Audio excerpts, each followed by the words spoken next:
Mutual funds तीन तरह के होते हैं, equity mutual funds, debt mutual funds and hybrid mutual funds. किस तरह के म्यूचुअल फंड में इन्वेस्ट करना है ये इन्वेस्टर की risk taking capabilities and ultimate goal पर डिसाइड करता है।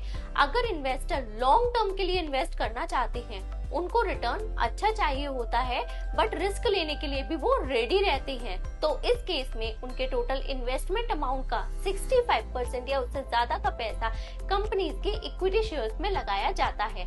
तो इस तरह के म्यूचुअल फंड्स को इक्विटी ओरिएंटेड म्यूचुअल फंड्स या फिर इक्विटी म्यूचुअल फंड्स बोला जाता है। क्योंकि शेयर मार्केट में फ्लक्चुएशंस काफी ज्यादा होते हैं, तो इस तरह के म्यूचुअल फंड्स काफी रिस्की रहते हैं बट रिटर्न भी इनमें अच्छा मिलता है।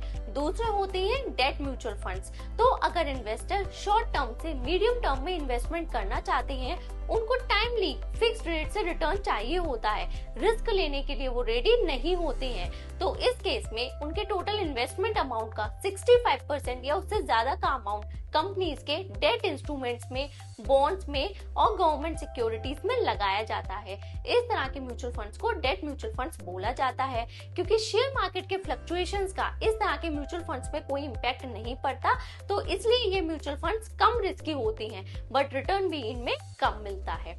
थर्ड होते हैं हाइब्रिड म्यूचुअल फंड्स।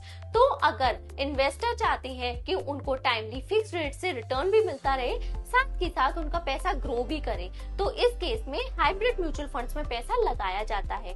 ये म्यूचुअल फंड्स ना पूरी तरह से डेट होते हैं, ना ही पूरी तरह से इक्विटीज होती हैं, बल्कि इनमें कुछ पैसा डेट में और कुछ पैसा इक्विटीज में लगाया जाता है। ये रेशो 50-50 का भी हो सकता है, 60-40 का भी हो सकता है। तो इस तरह के म्यूचुअल फंड्स को हाइब्रिड म्यूचुअल फंड्स बोला जाता है।